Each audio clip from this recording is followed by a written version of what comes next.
할렐루야. 우리 옆 사람과 인사하겠습니다. 주님의 이름으로 사랑하며 축복합니다.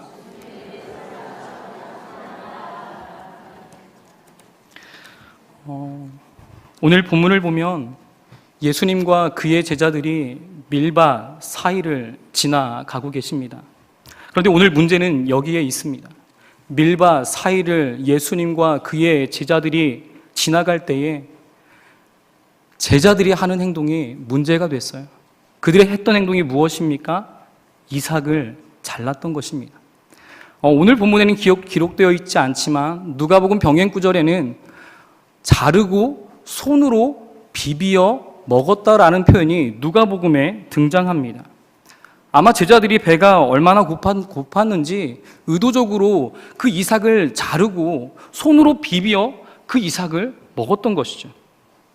그런데 오늘 이러한 행동을 본 바리새인들, 누가복음에는 어떤 바리새인이라고 되어 있는데 바로 이들이 제자들의 행동에 대해 지적하고 있어요. 오늘 그 본문이 24절 말씀입니다. 바리새인들이 예수께 말하되 보시오, 저들이 어찌하여 안식일에 하지 못할 일을 하나이까? 라고 지적하고 있어요. 다른 번역 성경에 보면 보십시오, 어찌하여 이들이 안식일에 적법하지 않은 일을 합니까? 라고 문제를 제기하고 있다는 것이죠. 근데 이번뿐만이 아니었습니다. 바리새인들이 그 제자들의 행동, 예수님의 행동에 대해서 이번만 지적한 것이 아니었어요. 오늘 본문 앞 단락에서도 예수님의 제자들에 대해 문제를 제기해요. 어떤 문제였냐면 금식에 관한 문제였습니다. 세례 요한의 제자들과 바리새인들은 금식을 하는데 왜 당신의 제자들은 금식하지 않느냐라고 그 문제를 지적합니다. 이 비꼬듯한 질문에 예수님은 이와 같은 비유를 통해 이야기를 하시죠. 혼인집 손님과 신랑에 대한 이야기를 하시면서 아직 때가 이르지 않았기에 금식할 필요가 없다라고 그들에게 답변을 해 주십니다. 또한 바리새인들은 이뿐만 아니라 아까 말씀드렸던 것처럼 예수님의 행동에 대해서도 지적을 했어요. 오늘 본문 뒷단락에 보면 3장 1절부터 6절 말씀에 보면 예수님에 대해 지적하려고 하는 그들의 의도를 엿볼 수 있습니다. 한번 찾아보겠습니다. 3장 2절 말씀입니다. 3장 2절 말씀 같이 읽어보겠습니다. 사람들이 예수를 고발하려 하여 안식일에 그 사람을 고치시는가 주시하고 있거늘. 여기서 사람들은 바로 바리새인들을 지칭하고 있습니다. 바리새인들이 어떻게 하고 있었다고요? 예수님이 어떻게 하는가를 보고 고발하려고 했던 것입니다. 그 어떻게 하는가는 무엇이었습니까? 손 마른 자를 안식일에 고치는지 고치지 않는지를 주목하고 있었다라는 것이죠. 이처럼 바리새인들은 안식일에 적법하지 않은 행동을 하는 예수님과 제자들에게 대해 끊임없이 문제를 제기하고 시험하려 하여 고발하려고 했던 것입니다. 오늘 본문을 다시 보면 안식일에 이러한 행동조차 바리새인들의 율법 조항에 금지되어 있었기 때문에 그들을 지적한 것이죠. 왜 그렇습니까? 이삭을 자르는 행동이 도대체 무슨 행동이기 때문입니까? 그들에게 있어서 이 자르는 행동은 추수하는 행위였고요. 또 병행구절인 누가복음에서 손으로 비비어 먹는 이 행동은 탈곡행위로 강조했기 때문에 바로 그들은 이 안식일에 하지 말아야 될 행동을 했다라고 바리새인이 제자들에게 지적했던 것입니다. 바로 안식일에 해서 안 되는 행위를 했기에 문제를 제기한 것이죠. 그런데 예수님은 바리새인들의 견해에 동의하지 않습니다. 예수님은 주눅들지 않습니다. 오히려 예수님은 자신이 안식일에 누구라고 얘기하십니까? 주인이라고 얘기하시면서 오늘 본문 27절에 보면 안식일이 누구를 위하여 있는 것이라고요? 사람을 위하여 있는 것이라고 말씀해 주셨습니다. 무슨 말입니까? 하나님께서 안식을 두신 것은 인간인 우리에게 유익하도록 제정하신 것이죠. 다시 말해 인간의 육신이 안식을 취하고 세상의 일로 피곤해지지 않도록 쉼이라는 제도를 두셨던 것이죠. 그런데 바리새인들은 이 안식일에 대해서 오해하고 있었던 것입니다. 저는 오늘 본문에서 바리새인들이 그토록 예수님에 대해 반감을 품고 제자들의 행동에 대해 트집을 잡은 안식일이 첫 번째로 어떤 날인지를 생각해보고 두 번째로 안식일의 의미가 어떻게 변해왔는지를 살펴보도록 하겠습니다. 먼저 오늘 본문에서 문제의 발단이 된 안식일은 어떤 날입니까? 이 안식일은 유대주의에 있어서 가장 중요한 날입니다. 이 날은 언제부터 언제까지 지켜진 날이었습니까? 금요일 해 질 때부터 토요일 해 질 때까지 지켜졌던 날이 안식일이었습니다. 그리고 이날에 모든 유대인들은 회당에 가서 집회에 참석하고 율법을 읽고 하나님께 예배를 드렸어요. 또 이 정도 열정을 가진 유대인들은 세상 어느 곳에 있든지 회당이 있었고 안식일이 되면 반드시 그들의 전통적인 의상을 입고 모여 집회를 가졌다고 합니다. 이렇게 유대인들은 안식일을 매우 중요하게 여겼어요. 하나님 역시도 마찬가지였습니다. 이 안식일을 너무 중요하게 여긴 나머지 이사야 58장 13절부터 14절 상반절에 이와 같은 말씀을 그들에게 하셨습니다. 제가 봉독해 드리겠습니다. 만일 안식일에 내 발을 금하여 내 성일에 오락을 행치 아니하고 안식일을 일컬어 즐거운 날이라 여호와의 성일을 존귀한 날이라 하여 이를 존귀히 여기고 내 길로 행치 아니하며 내 오락을 굳지 아니하며 사사로운 말을 하지 아니하면 내가 여호와 안에서 즐거움을 얻을 것이라. 하나님은 안식일을 지키는 유대인들에게 무엇을 하지 말 것을 얘기하셨습니까? 오락을 행치 않고 또 자신의 길로 행치 않고 오락을 구하지 않고 사사로운 말을 하지 말라고 하셨어요. 여러분, 이 말씀의 근거로 유대주의에서도 무조건 일하지 못하게 했던 것이죠. 그러나 사실 일하지 못하게 하는 규정보다 하나님이 이 안식일의 제도를 둔 것은 어떻게 거룩하게 지킬 것인가를 그들에게 가르치기 위함이었다라는 것입니다. 그런데 바리새인들은 어떻게 거룩하게 지킬 것인가 보다 일하지 못하게 하는 규정을 더 중요하게 생각했던 것이죠. 그러니까 제자들의 그런 모습들이 잘못됐다라는 것입니다. 율법의 조항에 보니까, 우리의 규칙에 보니까, 우리의 규범에 보니까 그 행동은 잘못됐다라고 그들을 향해 지적했던 것이죠. 바로 이 안식일은 그들에게 가장 중요한 날이었고 하나님이 그들에게 거룩하게 지키도록 만든 하나님이 제정하신 그 날이 안식일입니다. 두 번째로 우리가 한 번 더 생각해 볼 것은 안식일은 어떤 의미로 변해왔는지를 살펴보고자 합니다. 처음에는 하나님의 완전한 창조를 기억하고 찬양하는 날로 지켰습니다. 하나님이 6일까지 일하시고 며칠째 쉬셨습니까? 7일째 쉬셨던 것처럼 피조물된 인간도 쉼과 예배를 드렸습니다. 이렇게 드리던 예배의 의미가 바뀐 것은 출애굽을 하고 나서 그 은혜로 의미가 달리 해석되었어요. 그 말씀이 신명기 5장 15절입니다. 제가 봉독해 드리겠습니다. 너는 기억하라. 내가 애굽 땅에서 종이 되었더니 너희 하나님 여호와가 강한 손과 편팔로 너를 거기서 인도하여 내었나니 그러므로 너희 하나님 여호와가 너를 명하신 안식일을 지키라 하느니라. 왜 안식일을 지키라고요? 애굽 종 되었던 그 땅에서 민족을 해방시켰던 그 의미를 가지고 그 안식일을 지키라고 말씀하셨다라는 것이죠. 바로 안식일은 창조된 인간이 하나님 앞에 감사함으로 드리던 날이었고 애굽으로부터 백성을 구원하신 민족 해방의 날로 지키게 되었다라는 것이죠. 그렇다면 현재 드리고 있는 우리의 예배, 우리의 안식일은 어떻게 해석될 수 있습니까? 바로 이 안식의 의미가 신약에서는 달리 해석됩니다. 사도행전 20장 7절을 보면 안식 후 첫날에 우리가 떡을 떼려 하여 모였더니 라는 말씀이 있습니다. 바로 초대교회 성도들의 그 공동체는 안식 후 첫날, 이 안식 후 첫날은 어떤 날입니까? 예수님께서 부활을 기념하여 예배를 부활하신 날을 기념한 날입니다. 바로 이 안식 후 첫날은, 우리가 드리고 있는 이 주일은 바로 예수님께서 부활하신 날이라는 것이죠. 여러분, 온 인류의 구원을 완성하기 위해 십자가에 죽으시고 3일 만에 부활하신 놀라운 이 사건을 기억하고 드리는 것이 현재 우리가 드리고 있는 주일이라는 것이죠.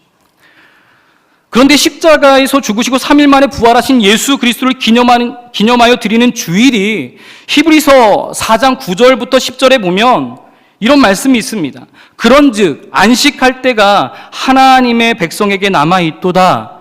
이미 그의 안식에 들어간 자는 하나님의 자기 일을 쉬심과 같이 자기 일을 쉬느니라. 바로 우리가 예수 그리스도를 기념하여 드리고 있는 우리의 안식이 아직 완성된 것이 아니라는 거예요. 그 안식이 완전히 성취된 것이 아니라는 것입니다. 장차 임할 영원한 안식을 바라보고 무엇을 지켜야 한다라는 것입니까? 주일을, 안식일을 지켜야 한다라는 것입니다.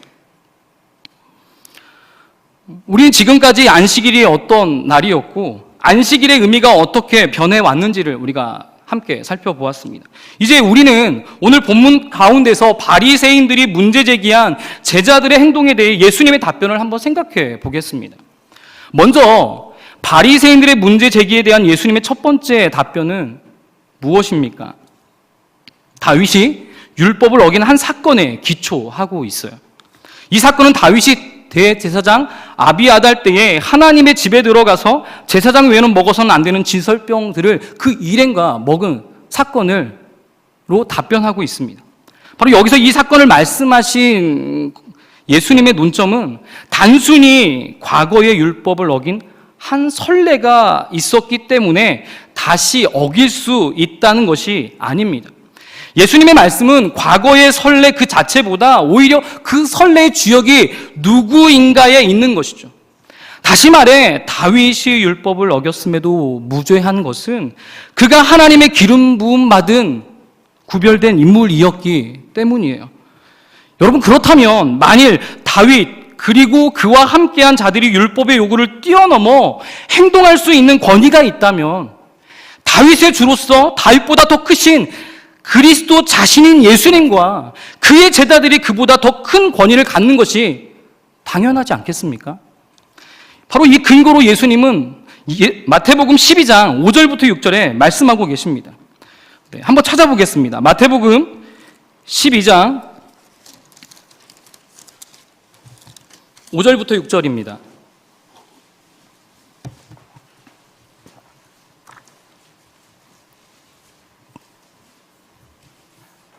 네, 같이 읽도록 하겠습니다.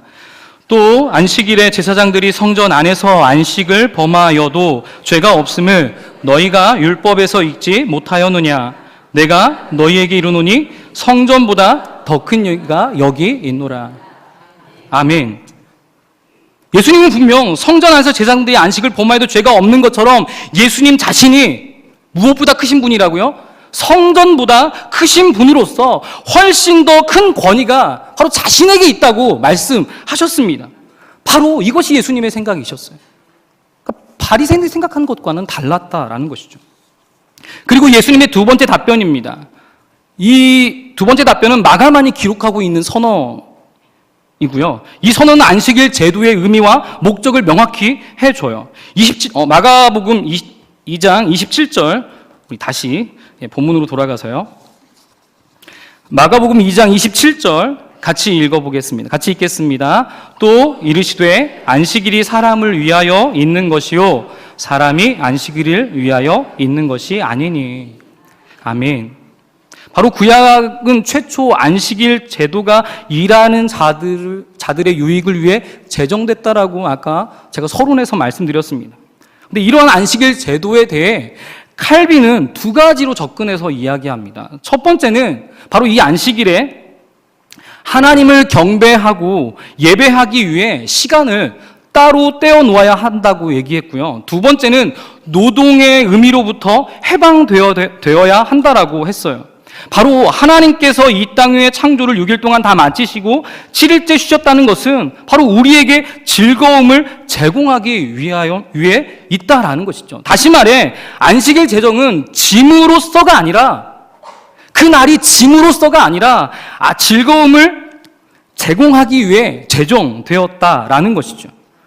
바로 안식일이 사람을 위하여 있다라고 말씀한 것입니다. 제가 전반부에 말씀드렸던 이사야 58장 13절부터 14절 상반절에서 하나님은 이스라엘 백성들에게 진정한 안식일에 대해서도 언급하셨어요. 제가 다시 한번 읽어드리겠습니다. 만일 안식일에 내 발을 금하여 내 성일에 오락을 행치 아니하고 안식일을 일컬어 즐거운 날이라, 여호와의 성일을 존귀한 날이라 하여 이를 존귀히 여기고 내 길로 행치 아니하며 내 오락을 굳지 아니하며 사사로운 말을 하지 아니하면 내가 여호와 안에서 즐거움을 얻을 것이라. 아멘. 아까 그 율법들을 지키면 하나님께서 무엇을 얻을 것이라고 말씀하셨습니까? 즐거움을 그 안에서 얻을 것이다 라고 말씀하셨습니다.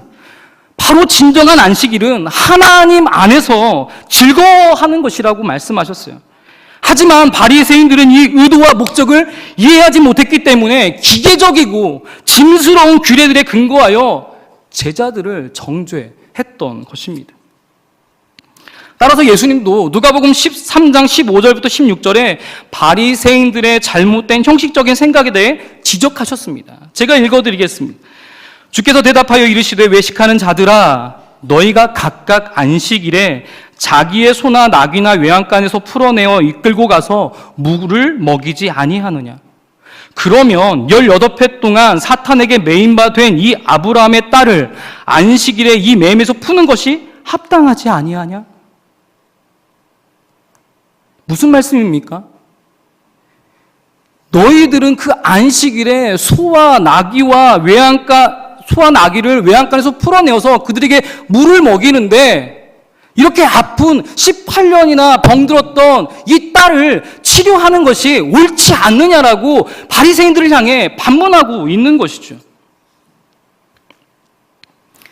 이처럼 잘못된 형식 하나가 이토록 하나님이 제정한 안식일을 오해하게 만들었다라는 것입니다.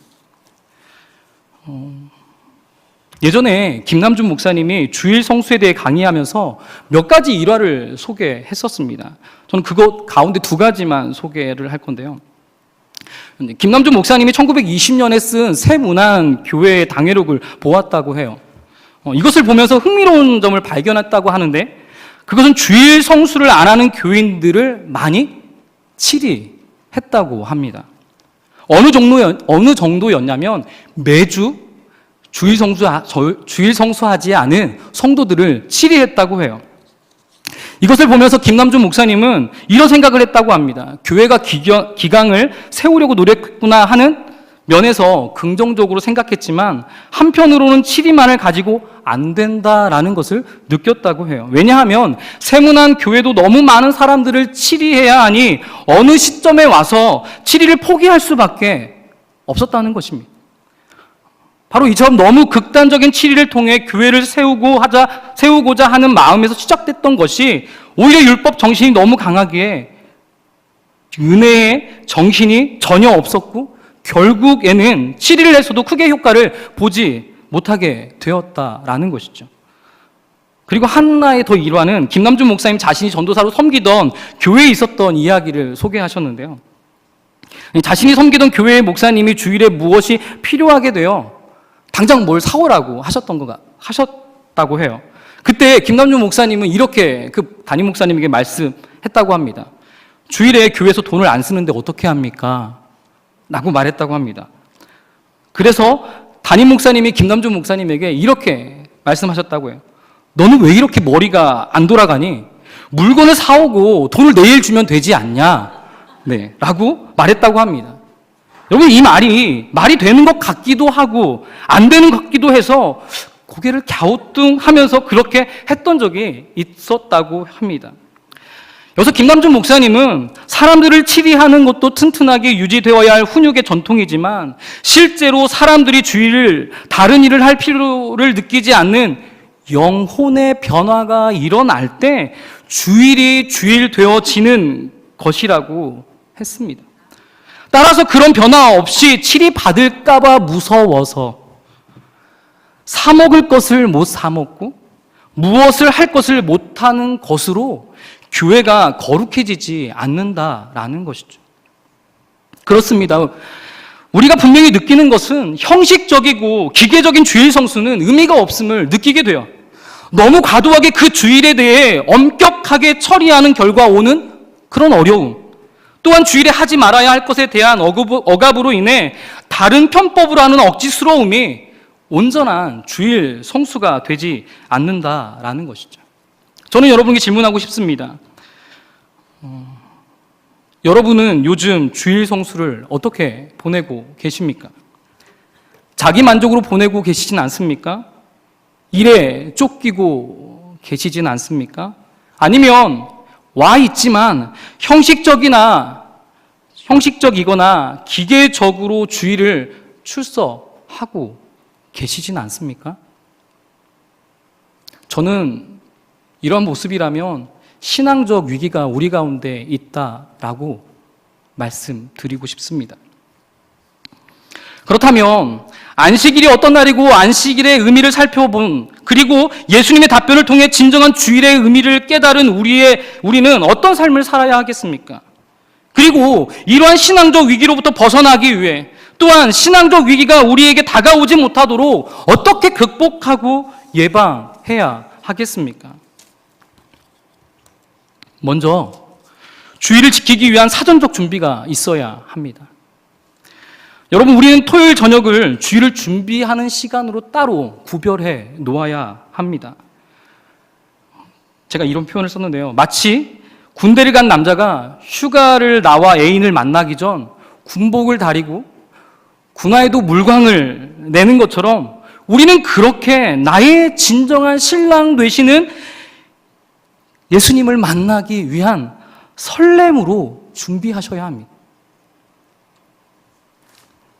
기름과 등을 준비한 슬기로운 다섯 처녀처럼 그러한 설렘으로 우리가 그런 주일을 기다리셔야 해요. 예전에 많은 어르신들은 주일의 준비를 위해서 은행에서 돈을 바꾸기도 했고요. 구겨진 돈이 있으면 다리판에다 놓고 다리던 그런 어르신들 계셨고요. 또 옷을 다려 입으시고 주일에는 사두었던, 정말 예쁜 옷들을 사두었던 그 옷들을, 최상급의 옷을 걸어두셨다가 주일에 입고 왔습니다. 저는 이런 정성과 마음이 한국 교회의 부흥에 초석이 되지 않았나 싶습니다. 여러분, 우리의 마음과 자세는 어떻습니까? 주일을 드리고 있는, 주일에 예배를 드리고 있는, 아니 시간 예배를 드리고 있는 우리의 마음가짐, 우리의 태도는 어떠하십니까? 이제 우리는 주일을 지키기 위한 처절한 몸부림이 필요합니다. 어느 누가 한 번쯤 드린 연설을 들으러 나오는 것이 아니라 생명의 말씀을 들으러 나오는 진실한 성도가 되시는 저와 여러분이 되시기를 주님의 이름으로 축원합니다. 둘째는 전통에 따른 구체적인 규칙들이 따라야 할 절대적인 것이 아니기에 정죄하는데 사용해서는 안 된다는 것입니다. 여러분, 바리새인들처럼 전통을 내세워 마치 자신이 하나님인 양 자신들과 맞지 않다고 정죄하는 것은 바람직하지 않다라는 것이죠. 내 생각과 다르다고? 우리 교회의 전통에 맞지 않다고? 우리는 누구도 정죄할 권한이 우리에게 없어요. 왜냐하면 어느 누구도 우리가 판단할 수 있는 권한이 우리 자신에게 없기 때문입니다. 그렇다면 우리에게 무엇이 있습니까? 우리는 사랑할 의무밖에 없습니다. 요한복음 13장 34절에 보면 제자들에게 예수님은 새 계명을 주셨어요. 이 계명을 주면서 이렇게 말씀하셨습니다. 새 계명을 너희에게 주노니 서로 사랑하라. 내가 너희를 사랑한 것 같이 너희도 서로 사랑하라. 여러분, 누군가를 정죄하기보다 그를 사랑할 수 있는 하나님의 귀한 도구, 하나님의 귀한 통로가 되시기를 주님의 이름으로 축원합니다. 말씀을 맺겠습니다. 예수님은 자신이 인자로서 안식일의 주인이다라고 말씀하셨습니다. 여러분, 구원의 시대를 돌이게 하신 인자 예수님이 안식일 제도를 통해 고대되어 왔던 영원한 안식, 곧 구속을 제공해 주셨어요. 그리고 이 안식일에 대한 하나님의 궁극적인 의도와 목표를 성취하셨습니다. 따라서 이제 구속의 은혜를 받은 하나님의 백성에게 중요한 것은 안식일 율법 조항들을 문자적으로 지키는 것이 아니라 오히려 안식일의 주인이신 예수 그리스도를 영접하고 그분께서 주시는 진정한 안식, 곧 구속을 받아들이는 것입니다. 예수님 마태복음 11장 28절에 이렇게 말씀하십니다. 수고하고 무거운 짐진 자들아 다 내게로 오라. 내가 너희를 쉬게 하리라. 그렇습니다. 우리에게 진정한 안식을 주신 분은 예수님이십니다. 죄의 짐을 벗기셔서 죽음을 통해 맛보게 될 심판의 무서움을 해결해 주신 분이 바로 우리 예수님이십니다. 사랑하는 성도 여러분, 십자가와 부활로 영원한 안식의 첫 열매가 되신 예수님께 이제 영원한 안식을 바라보고 고백하는 우리 모두가 되시기를 주님의 이름으로 소망합니다. 이제 주일이 다가오면 먼저 토요일부터 이 구원의 영광스러운 기쁨을 주신 하나님 앞에 나아가기 위해 준비하시는 저와 여러분이 되시고, 세상적인 생각과 관심에서 벗어나 온전히 주님만을 사모할 것을 위해 준비하시는 저와 여러분이 되시며, 주일의 영혼의 치유 회복 그리고 성령의 능력을 얻기 위하여 그 날을 사모하시는 저와 여러분이 되시기를 주님의 이름으로 축원합니다. 함께 같이 기도하겠습니다. 말씀을 생각하시면서 기도하시겠습니다. 주님, 우리는 슬기로운 다섯 처녀처럼 늘 주일을 준비하는 진실한 성도가 되게 하옵소서. 나와 생각이 다른 이들을 정죄하기보다 그들을 사랑으로 보듬는 은혜의 통로가 되게 하옵소서. 장차 올 영원한 안식을 기대하며 믿음의 눈으로 바라보며 구원의 감격 가운데 예배에 참여하는 저희 모두가 되게 하옵소서. 우리 수원영광교회를 위해 기도해 주시기 바랍니다. 주님의 말씀으로 온전히 세워지고 복음을 선포하는 교회로서 교회의 기능과 역할을 온전히 감당하는 우리 교회 되도록 위해서 기도해 주시고, 특별히 우리 전 세대 국내외 선교팀을 위해 기도해 주시기 바랍니다. 선교팀 먼저 주 안에서 하나 되게 하시고 모든 일정의 안전을 지켜주시고 모든 선교 사역을 잘 준비하게 하셔서 각 나라와 지역에서 복음의 통로 역할을 감당할 수 있는 능력을 허락해달라고 위해서 기도해 주시기 바랍니다. 그리고 늘 교회를 위해서 애쓰시는 담임 목사님을 위해 기도하겠습니다. 영육간에 강건케 하시고 주님의 심정으로 목양사역 감당할 때 풍성한 열매 주시며, 학자의 지와 혀를 주셔서 하나님 말씀 전하실 때 온 성도가 깨닫고 변화되어져 그리스도의 온전한 제자들로 세워지는 역사가 일어나도록 위해서 기도해 주시기 바랍니다. 우리 원로 목사님 사모님을 위해 기도해 주시고, 성도님들 각 가정에